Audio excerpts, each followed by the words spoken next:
In 8th grade, I got most athletic, right? And then as I went on, it was like, oh, she can't be most athletic, she's in competitive cheer. And that was this thing that I was like, what are you talking about? Competitive cheer is the most athletic thing you can do, but people, for some reason, view it in a very different light. I don't know that it was just, the hairspray or whatever else was required, but that immediately puts you in a different path. And you would butt heads with people, you're in high school, what else do you have to do, about who's most athletic or what sport is the most, and I'd be like, come try it, right? Like dancing, jumping, doing all of that while talking, and I mean yelling. Good luck to you.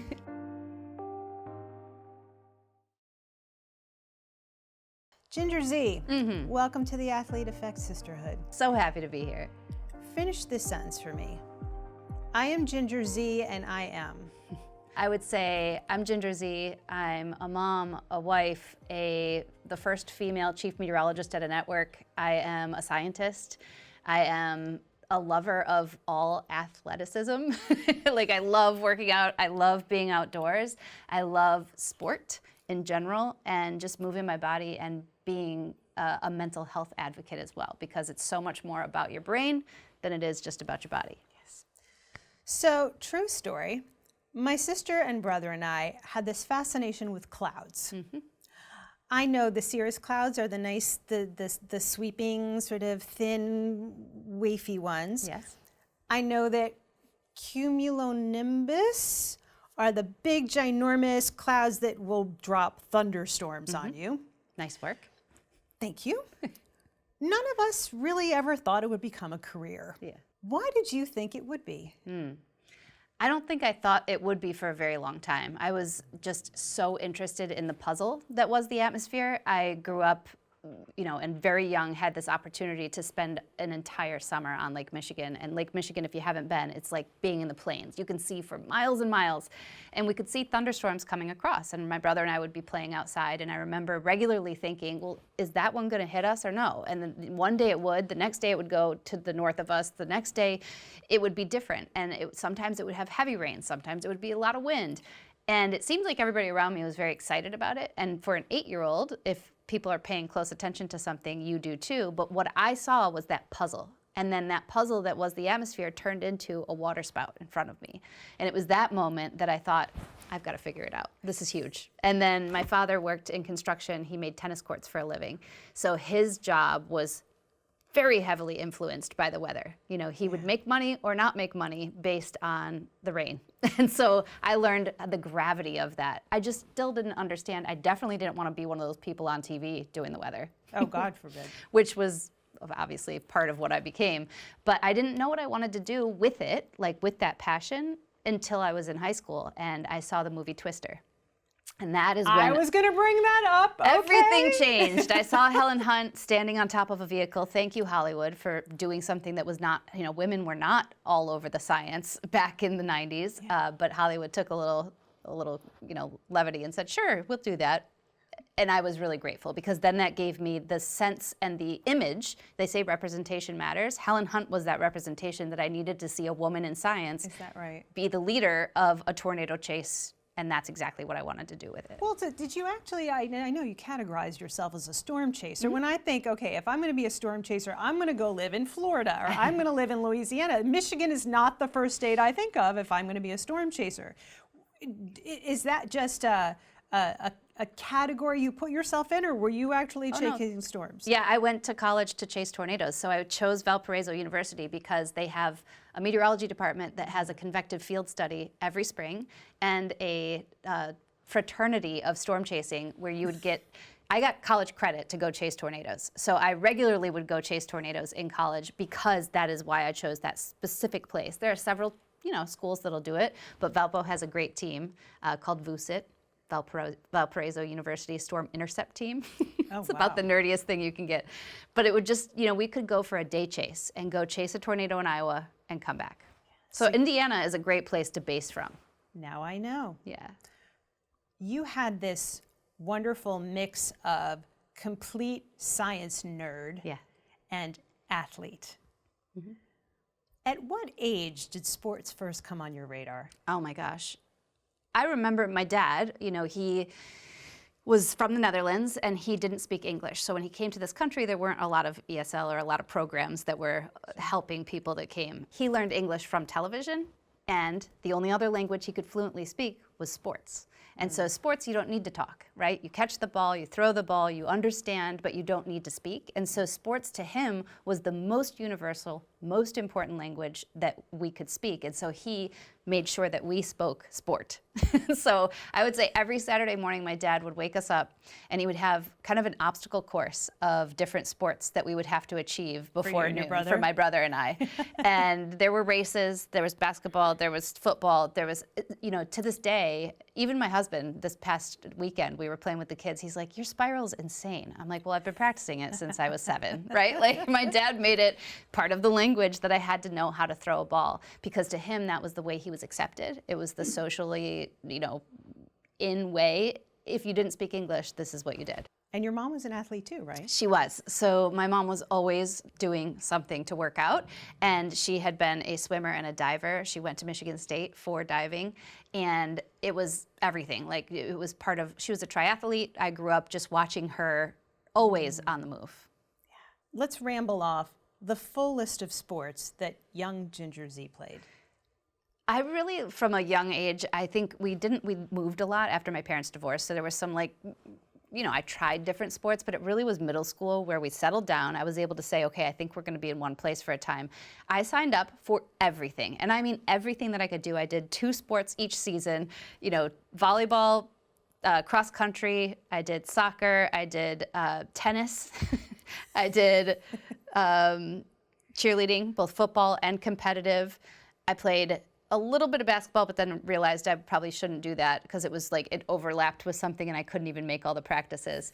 But you name it, I signed up for it in those middle school years. And then as time went on, it kind of trickled down to the most important ones to me. And really that was based on friendships and where I felt the most comfortable and still good at that sport. And that was competitive cheer and soccer.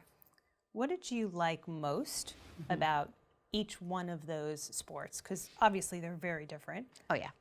I loved competitive cheer because it felt like your whole body, your whole mind, and your whole self was involved in this achievement that you and your team were going to do. We did football cheerleading, but that was just mostly rehearsal, practice, you know, for what would eventually be the competitions. And it felt like from our toes to our head to everything inside of you had to be there. And it was an extremely present sport.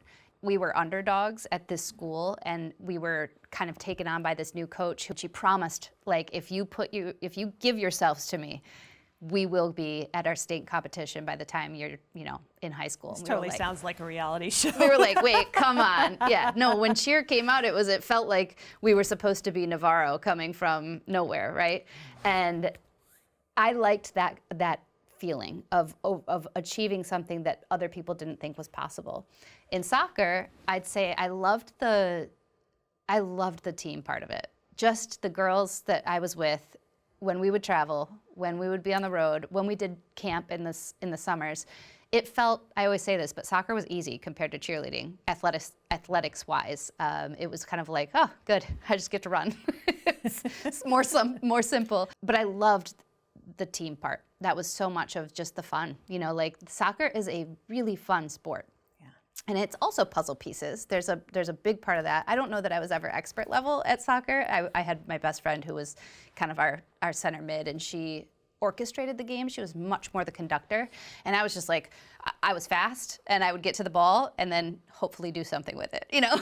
I love hearing you say though that soccer was easy compared to cheer. Oh my gosh, it was simple. And I remember when you and I were first emailing, and I mentioned that the NCAA had just greenlit competitive cheer, which is being called stunt, as an NCAA championship sport. I know, I could tell just in the email that you were so elated about it. Yes, it needs to be, right? It needs to be recognized. And I think that was always really difficult, especially as a young person, to have people challenge me. And this was, in 8th grade, I got most athletic, right? And then as I went on, it was like, oh, she can't be most athletic. She's in competitive cheer. And that was this thing that I was like, what are you talking about? Competitive cheer is the most athletic thing you can do, but people for some reason, view it in a very different light. I don't know that it was just, the hairspray or whatever else was required, but that immediately puts you in a different path. And you would butt heads with people, you're in high school, what else do you have to do, about who's most athletic or what sport is the most, and I'd be like, come try it, right? Like dancing, jumping, doing all of that while talking, and I mean yelling. Good luck to you. Yeah. So, real talk here. Was the hairspray you put on your head the same hairspray you put on the soles of your saddle shoes? Sometimes it depends on what we were doing, but yes, stickiness is important. I've been there too. Yeah. And now as an older person, I look at my hair and I'm like, you really did that, didn't you? Yeah, I used one time, we had bodysuits, black bodysuits that were under our cheer, whatever, and it tore right before one of our competitions, and I had a big hole in it. So I took mascara and just drew, markered my arm. That's a different level of creativity. Yes. Do you remember any cheers? Oh, yes. Center, snap, quarterback, pass, tailback, run the ball, win it all. I remember I only did JV cheer my first year, and we did a routine to That's What I Like About You from the Romantics. Oh. And I still remember the tail end. It was like this, and then we did an HHS, and my thing's gonna fall. But it's amazing that I can't remember what I had for breakfast this morning. But there are cheers and music that I remember from back in the day that will always be etched in my head. The repetitiveness of getting something in your system and in your body so that it is innate, so that you don't have to think about it, was a big part of competitive cheer. And I actually think in this very thing that we're doing now, it's a big part of what I've brought into my life and into my career, is that practice makes perfect part. Practice makes you a team. That's what we did. That one that I just did, it had a round in it. So it had 3 lines of us having to hit all of those at different times, and everybody had kind of this round. And it was one of the more difficult ones, just for that. And that's why it sticks with you, right? Because of the number of times and how angry I think our coach was and how we couldn't get it right. Those challenges are the things that then you hold on to and remember forever. Sure, because if one person gets it wrong, then everybody's got to start all over again. That's right. I'm glad we're having this conversation because in our world, there's been a lot of discussion around the value of broadening the definition of sport. Beyond the balls and sticks, beyond the gymnastics of the world, to be more inclusive. Whether that is cheer or competitive dance. And you went through that for Dancing with the Stars. Okay, so that was, that had to be a good 10 years now, right? Yeah. Or so. When you agreed to be on that show, did you actually know what you were signing up for? Not at all. We'd had them on our show, and I had done a little thing with Derek Huff, just like in an open for GMA, and I was like, oh, that's not bad. No, I had no idea how athletic it was, and it's not that I would always count dance, because I knew how hard dance was from competitive cheer, but ballroom and what they do on that show, you'll hear athletes who have been the football players, who are the basketball players, and they all say, I have never worked harder than Dancing with the Stars. But it was physically so taxing. By the end, it was like, okay, I could use a break. It's time to go back to my day job now. Yes. You had such a busy, active life. There was Ginger the athlete. And then there was the Ginger that was coping with a lot. Your parents got divorced when you were 7. And the way the separation agreement was set up, it was months at a time with one parent or the other. Can you describe what was going on for you at the time and the role that sports played in helping you cope?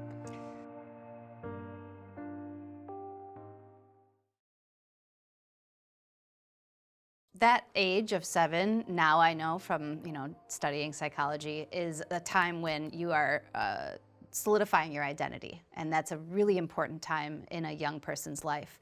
So that being so scattered between my parents' homes, living in under two very different roofs of how they treated everything, was confusing, and that did not help my identity form. I think one place where my identity did fuse earlier than the rest of me that had to work on it for, decades in therapy, was in sports. Sports was a place, and athletics in general, just movement, was a place of home.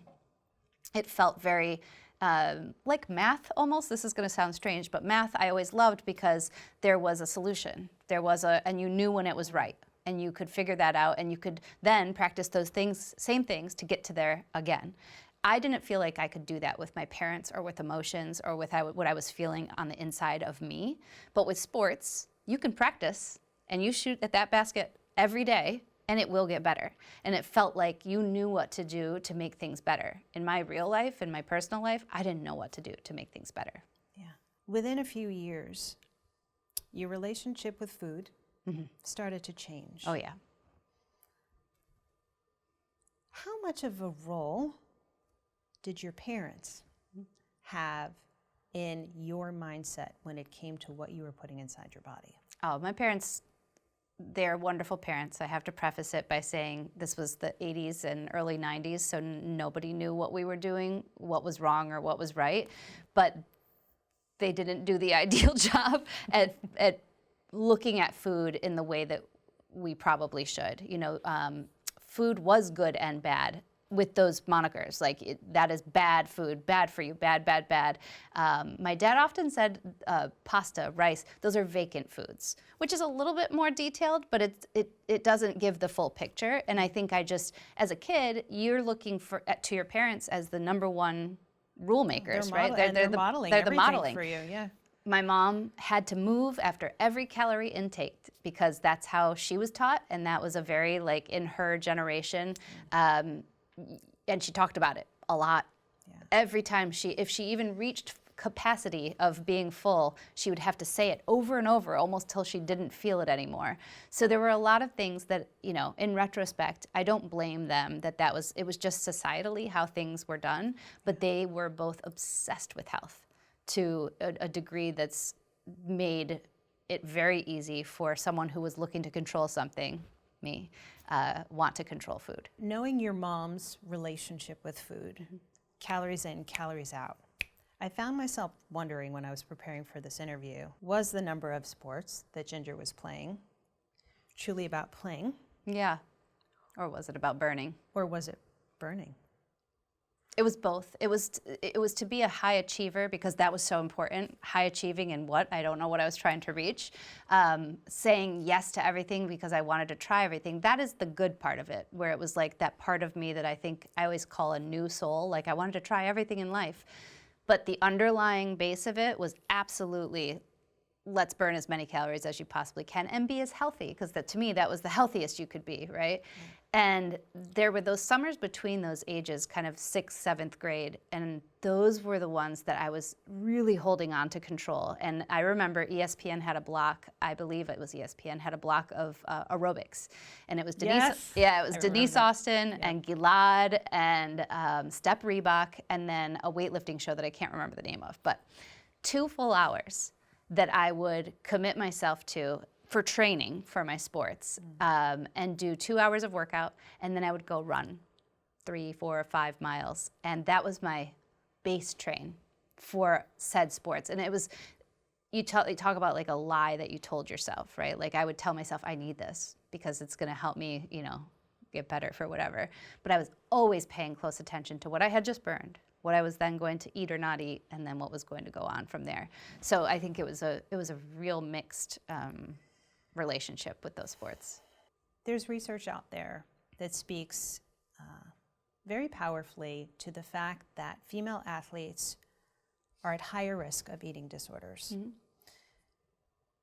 which sounds crazy to me because we know that what we put in our bodies empowers us to be the best we can be on the field.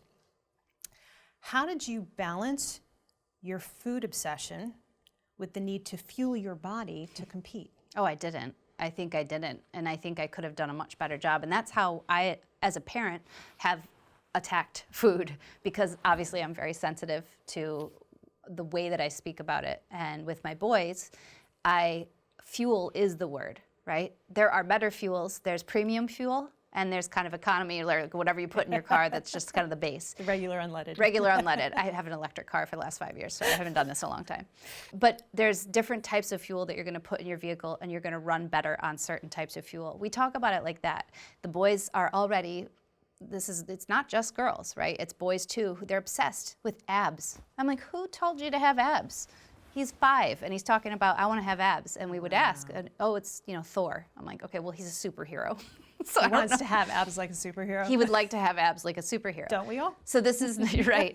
And so wherever it's coming from, we're going to have these things and these influences. But it's like, to me, the fuel and talking about food in the way that broccoli and a lean protein and a complex carb, buddy, that's what Thor eats. So like utilizing those in a positive way of saying food helps you. It's necessary for your life. Where I think we grew up in, those 80s and 90s where it was like just extreme restriction. And that was the way. So how did I fuel myself? I didn't. I'm sure I would have been a much better athlete had I eaten more well-rounded. Your boys are so fortunate, Ginger, to have somebody like you. And of course, you never want to go through what you went through, but knowledge is power. And the way you parent has a lot to do with your past and what you've learned from it. Who was the person for you who helped you realize that the way you were living your life wasn't healthy? Yeah. My stepdad, I give him probably all the credit because he's a social worker, and he was a social worker at elementary school. So he had dealt with he had studied it, he was educated in how to deal with it. My parents, they were too far gone. By the time I was so ill, my mom used fear. She'd be like, I'm taking you to this hospital, and she went and showed me what the girls with the IV in their arm. And she was like, eat or you go there. And I was like, oh God. It worked for that day, but that doesn't help. And she got me in therapy. She did everything she knew how to do. But he came at it in a much more holistic kind of educated way, because that's what he had been taught, how to deal with, young people in my position. So he helped me see calorie in, calorie out in a very different manner. And I remember distinctly one story. I was going skiing, and he had watched, as they both did all the time, what I had eaten or what I had not eaten for the day.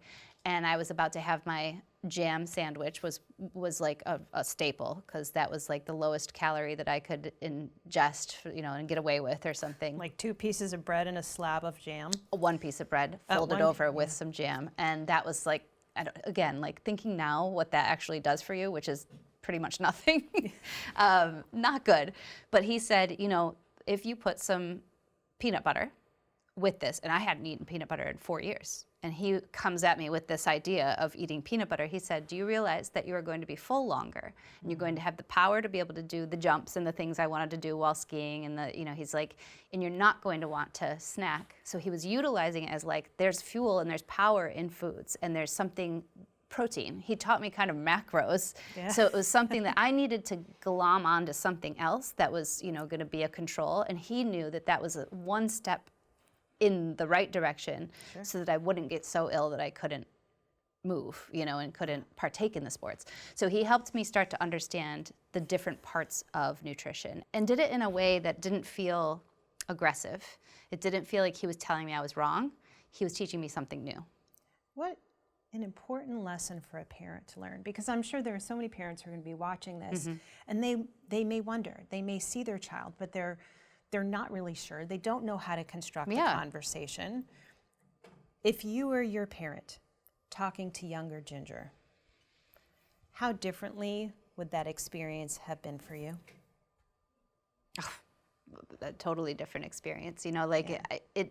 It makes me so sad to think about my parents, and especially my mom, having to see me be so sick, and to not know, to feel helpless, because she did feel helpless, because no matter what she did, it was almost making it worse, and sometimes that's how parents are, and that's why I think having other role models, including in sports, coaches, camp counselors, having other adults that are a model to diversify the pool of who you're interacting with and who you can model yourself after. It's too much pressure for 2 people or 1 person.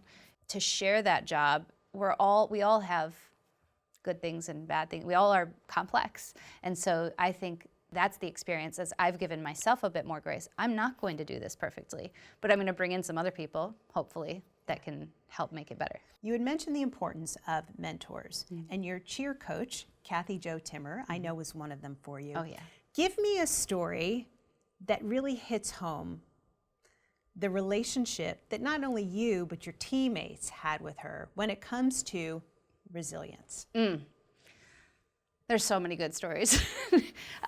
We called her KJ, and I always think this is an important note. She was only 19 when she started with us. So I think that there are some born leaders in life, and I don't know that I could have ever done what she did. She took a group of kids who were only a couple years younger than her by 5-6 years, and she molded us into some of the best humans, that we could be. And she was so instrumental. So I'd say that one of the places she taught resilience was making things so difficult, and her expectations were incredibly high.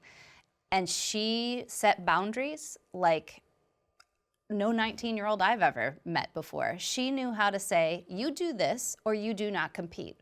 And she stuck with those boundaries. And she, the one that I'll just go back to, one anecdote is we had this one woman on our team, and she didn't like running, but running was a huge part of our endurance training. And so she would try everything to get out of the running. And so I remember at one point we had to take, maybe it was like a quarter mile, and we had strips that we had to prove that we had run, right? Like she wasn't gonna watch all of us. At this point in the season, there's like 35 of us she was whittling down. And Renee was buying strips or something. I don't even know. It was like trying to sneak out of doing the thing. We all had to run because Renee didn't, basically. So at the end of it, she taught us all, this is a team effort, and your failure is the team's failure. And that was a very difficult thing to learn, that you had to then, you couldn't just do your own thing, you had to inspire your teammates, and you had to do it all together. So in the future, we all would gather around and be like, get up, we're not doing stairs because of you. Like, we gotta do this all, do it right. So Kathy Jo comes in at age 19 from a rival high school. Yes. That a good cheer squad, and she's taking... They were the best. Granville was like the winningest, competitive cheer. They were like the place to have cheerleading. And so I think they recruited her, and she was going to, school nearby, and they said, please help our team. And so Rockford was essentially the cheer version of the land of the misfit toys. Yes. Yeah, we had not done it. But you made it to states, We right? did. Kathy got us when we first got to high school, but she was watching us in middle school, and she would always say she was at the end of her career, and she had this in her head too, that if she could come in with a bunch of underdogs, this is what she would want to do. And we started, and she promised us from that, I think we were 14 or 15 that first time we interacted with her, and she said, I'm going to come, and we are going to change Rockford High School. We are going to not only get to state, but we're going to win it, right? Did you believe her? No, I didn't believe anything, but it's what we wanted, So of course we were like, yeah, lady. We thought she was so old. We always think about that too. We thought 19. That's you're an adult. So old. You're a full adult. And I think that her inspiration, she did all this stuff that I would learn about later in life that I didn't see other people do. She was very into we'd have these nights after long practices where we sat and we had to talk about almost vision boardish, where it was like setting intention and having, we cut out magazine things. We had little craft periods. We had to give each other notes of encouragement, and we had responsibility to do that, to write to the other one, and not just, hey, good job and whatever. You had to really sit there and think about it.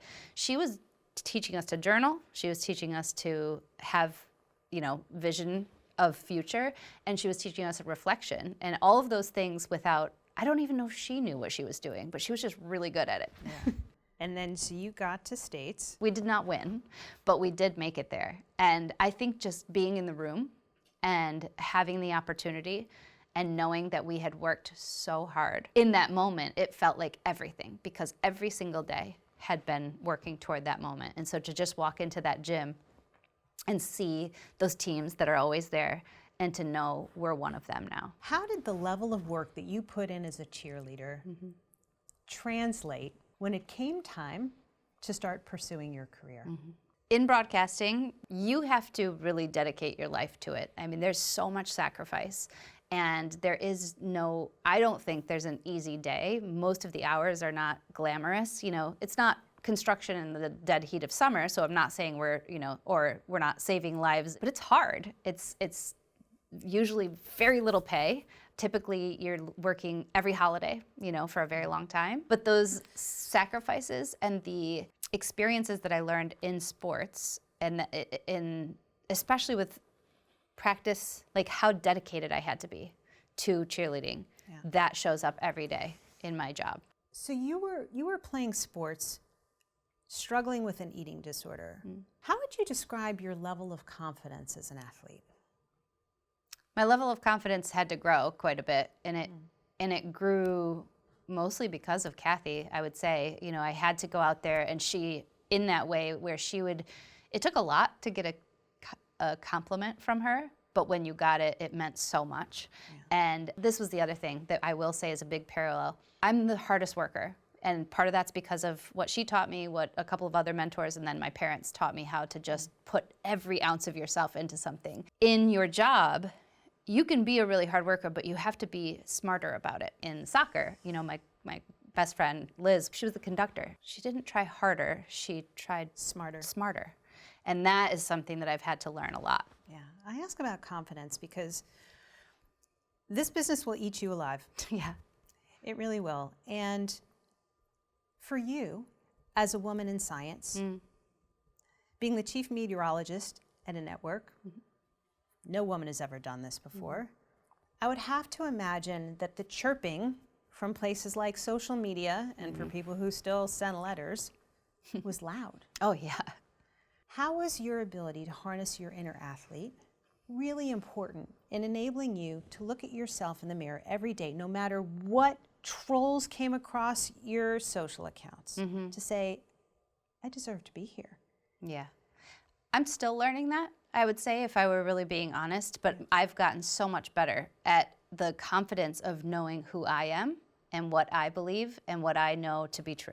So I think looking at the confidence in sports, you set your goal, you achieve that goal, and when you look in the mirror, you see that person who did achieve that. And even when it was failure, it was still a person who I was proud of. And I think that's something that I took away and put that into my everyday here. The early days of Twitter was an ugly, ugly place for me because I was in Chicago, I had just gotten there, I'd taken someone else's job. Not really, she had gone somewhere else. Beyond calling the station and emailing like they used to and writing letters, it was this new form of short form, very pointed, really mean, aggressive attacks on me. And this was like 2009, 2010, and I remember the feeling, the first couple months of it, feeling like overwhelmed by other people's words. But if I had listened to other people's words in cheerleading or in soccer, instead of just playing my game and knowing myself and knowing the confidence of what I could do, I would have crumbled. And I did think about that in those moments of, I've had other points where people have been attacking me, saying that a newspaper article saying, oh, she's not as good of a left mid as somebody else, right? Like, what are you commenting on high school sports anyway? But anyway, good for you. But thinking about those outside voices and how your inside voice and who you are and your identity is the part that matters most, right? Like that's, and now I credit social media. Thank goodness I had that because it helped me in my mental health and wellness of re-solidifying my identity as I went through my later years of even at ABC. It's like I felt an innate confidence now. It was in me. I'm like, okay, you can say whatever. That's your opinion. I really appreciate your opinion, but I know myself. And where I know that this is different is I've gotten to a place where I'm just highly entertained by anybody who wants to say anything. If I've provoked an emotion out of you, good. Kind of bored, bring something on. And then there's other parts of my life, parenting, that are kind of younger, you know, like where I haven't really felt the confidence yet. There's still vulnerability. Yeah. And that's when I realized those attacks start to feel different again. Like the beginning, when I first had the kids and I was really busy in my career, people regularly told me I was doing wrong, that I was making mistakes in doing Dancing with the Stars after having a baby. You know, your baby needs you. You're making a huge mistake. And it was like, shoot, am I? You know, and I had to go back to those practices of, am I? Or is this who I know I am and I know that is important because this is the role model I want to be for my child? Yeah, well, this is the conundrum, I feel. Today's athletes are growing up, they are digital natives, they are social natives. They know Instagram and TikTok are so ingrained in their lives. If you had a group of female athletes sitting in front of you and you're giving them advice on their approach to social media, how they should show up and how they should take it in, what would you say to them? Oh, I think getting your play, it depends on who you are because it depends on what, there's different personalities that evoke, that emotions of others can evoke, right? If you're in a place where you're feeling identity fused, which I was not, right? So if you're not there yet, you need to treat it differently than if you already are in that place. If you're already identity fused and you feel pretty good about your insides and you, which I don't know a young person that's 100% there. I'm still working on it. I would say, you know, my big takeaway always is I set up a fence. So I basically, the comment comes in, I look at it, but I think about an actual fence between myself and those people's opinions. And I'll say, that opinion hits the fence and I can see it. Maybe it has a little bit of truth. Maybe I open a gate to be like, okay, let's see what you got to say. See if there's any truth in there that I can learn from. If there's something to learn from, great, go for it. If not, keep it on that side of the fence and say, thanks for watching, you know?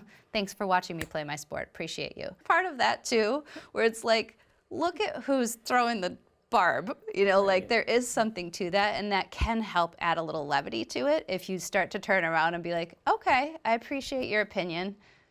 Good luck to you. So you don't have to do that, but it is helpful to really like, who are they? And then the third and final, and this is the important one, I have gotten to a place of like great empathy. So if someone's really hurting, because hurt people, I don't respond with venom or like thanks for watching. I actually will DM them and I'll say, are you okay?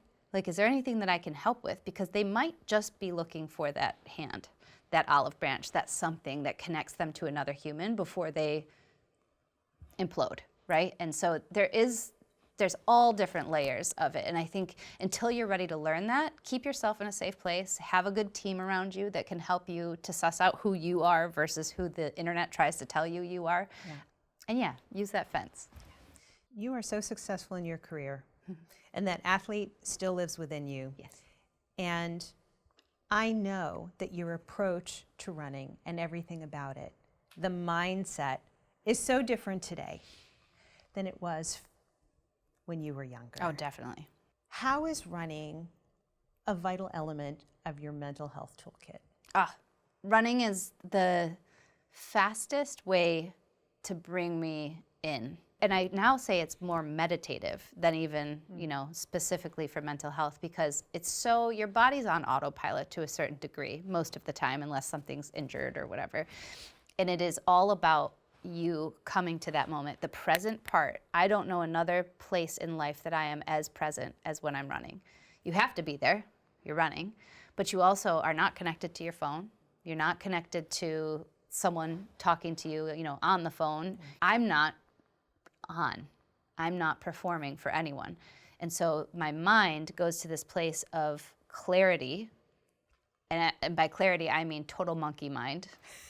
You said Dan Harris and 10% happier. He introduced me to that. And actually, he told me meditation is the treadmill for your brain. And I remember that thought because the treadmill's so big in my training process of my whole life, and it was like, wait, there's a treadmill for my brain, and that was meditation. And it's like these two things have come together. Those steps but they are meditative, and they are the most moment of like, here comes I mean, truly, every time I step out, I'm almost like forecasting, I know my mind's gonna do this now. And that's guys, nice to see you thought about school shootings. Nice to see you thought about this, the anxiety, all of those things that your mind has, it's been somewhere. It's in you, it's affecting your whole body and your whole being, but running lets you address it.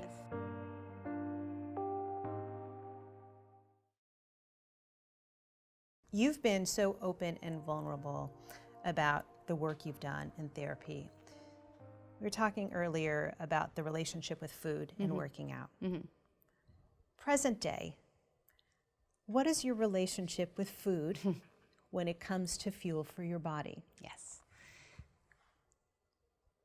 I would be lying if I said it's not top of mind and that I still don't deal with the thoughts that are constantly coming in. Because I don't think that anyone with an eating disorder ever 100% is born again and is like, oh, I don't ever think about it. And I would be lying if I said that. But I am in such a healthy place with food where I do understand the nutrition. It's not about food, it's about nutrition. Nutrition's a great word because it means that it's the vitamin, it's the mineral, it's the thing that it does for you. And now at this point in life, all I want is longevity, right? Like I want I want to feel the best so that I can be the best parent and hopefully grandparent someday and have all of this life in me. I have such purpose, and food has a purpose. And that's the difference, is now I see purpose in both of those things. You'd mentioned Dan Harris, and I wanted to ask you a question because there's an athlete spin to it. You did something very bold and brave, but also risky. 2 weeks before you started your job at Good Morning America, you had a little downtime between your previous job, and I know you were in a rough place. And you decided to enter yourself into a rehab center. How did you approach this with your coworkers when you got to GMA? Did you tell them? No. What was your thought process? No. I did not tell them. I think societally, it's one thing that people are in the place now. We can talk and say, okay, I suffer with anxiety or I have depression. I go to therapy. Those are all things that people say, and we're kind of like, cool, okay. We've moved on from the judgment, and I do think we've come to a great place of empathy for others. There is a different reaction when I walk into a room and say, hey guys, just got out of the psych ward. Good to see you. Like it doesn't roll off the tongue quite as easily. People's eyebrows start to raise and they're like, what's wrong with her? Because that takes it to another level. And I think that when people talk about, oh, we need to end the stigma, we ended the stigma of starting to talk about it. What we haven't done is end the stigma of what you do about it. And I think what I did is, yes, still brave, because there's a huge stigma surrounding, inpatient therapy. That's next level. Like, what do you need there? And that's part of why people don't do it. It's also because we haven't made time for it. We can barely have a baby, we just finally were able to have a baby and stay off of. So we've got a lot of room to grow in how people treat this, but I hope that someday we can look at it like we do with drug and alcohol rehabilitation. Most of the time, if somebody goes to drug or alcohol rehab, we say, good for them, right? We treat it, and I think that Betty Ford had a lot to do with that. I think it became much more mainstream. I hope that me doing that, now that I've talked about it, years later, will help somebody else say, I need to take this moment because I will never be able to get better until I get the real type of healing. And that's what I got. When I checked myself in, I had gone to therapy for years, but I had never been properly diagnosed. I had never had that attention to detail into what was actually going on in my mental health world. It was the first time where I finally accepted something's really wrong and I've got to do this. I was so afraid for my life. I was in an abusive relationship. I was afraid of him. So it was a little bit of like a let me run away and somebody needs to help save me here. But also I was afraid for myself because I had gotten myself so low and my value of who I was. I think that was a big part of it. So I would, and I do encourage people because unfortunately, I'm coming to this from a place of privilege. I had the ability. I was in a city that has great resources. Not everybody has that. I had the financial ability to continue my treatment afterward, and I had this family support that didn't vacate, right? Had I gone straight into my new job and been like, hello, I think it might have been a bit much, but now realizing who I was with and the wonderful people that I'd been with, ABC has been incredibly supportive of my journey, and I think I remember coming with the book and they were like, wow. Woo! Was that the moment that you first told them? You Yes. said, I'm writing a book, and oh, by the way? I'm writing a book, and then here, you guys want to read it? So it was really them reading it in print and being like, oh my gosh, wow, okay. And I remember going to Dan Harris and him placing us back in those days, 5 years earlier, and being like, oh, makes a lot of sense with who you seemed to be at the time. Well, I asked because it's a real conundrum for athletes and their parents. There are so many athletes who are struggling with a health condition, but they want to go play in college. They want to get a scholarship, and they're conflicted.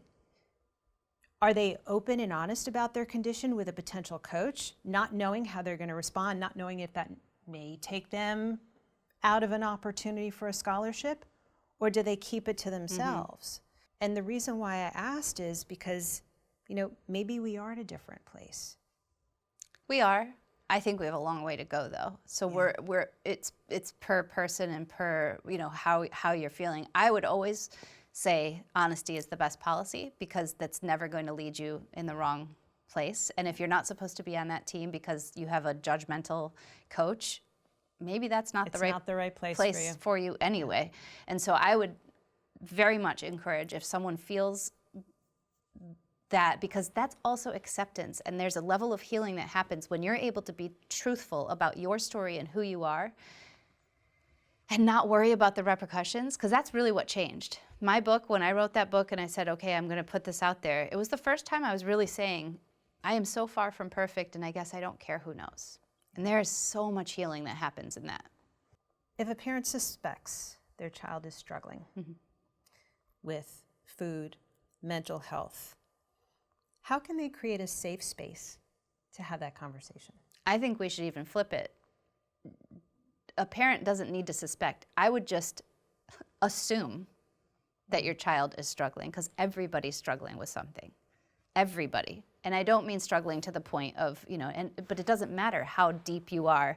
There is a complexity, and there's a need for honesty and open communication with a parent and a child, or with a, you know, coach and a child, and whatever it is, across the board, that we should just go in assuming that things are hard, because everybody has trauma. Everyone has a level of something that doesn't feel right. And there are probably questions that could be asked, or, you know, starters. It's all about the effort that you're putting in to say, I know life isn't easy, because it isn't for anyone. I don't know someone who's like, you know what, it's been trauma-free.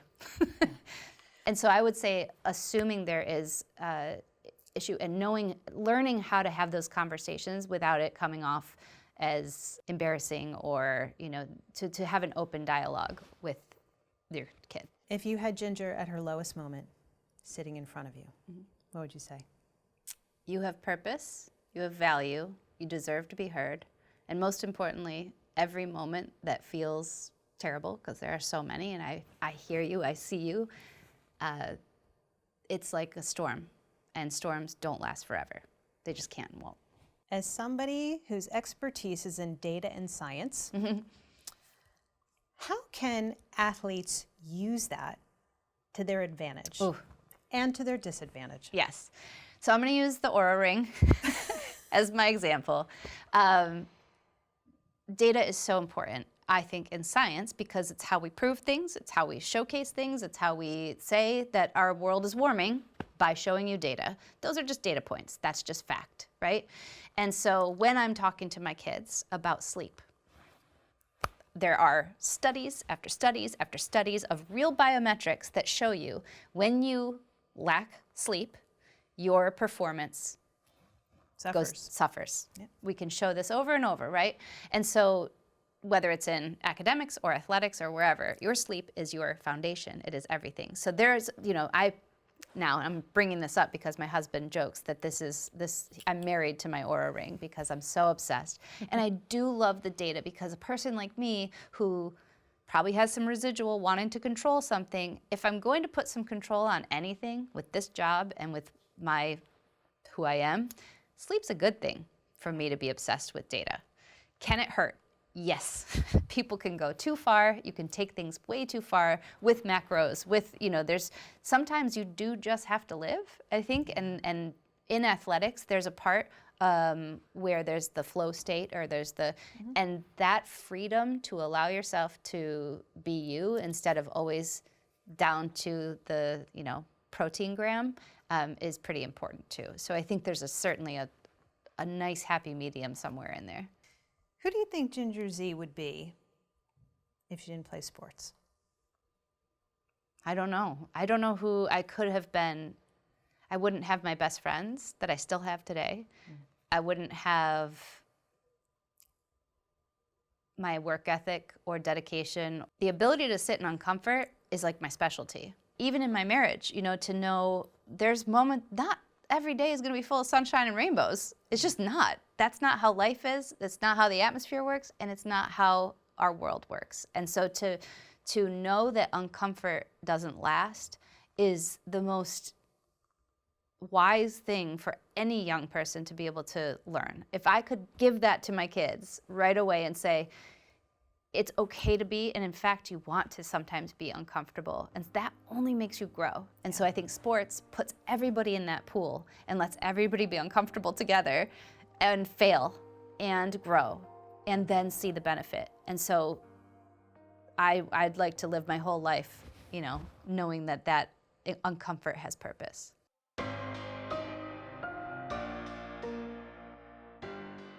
What an incredible first guest for the Athlete Effect, right? I mean, I would imagine a lot of you didn't even realize Ginger Zee was a multisport athlete, let alone how fighting for respect as a competitive cheerleader, that self-confidence she learned through sports, would actually come into play as she was grinding her way up the ladder as a meteorologist and fighting for respect as a woman in weather science. But, we say around here, once an athlete, always an athlete.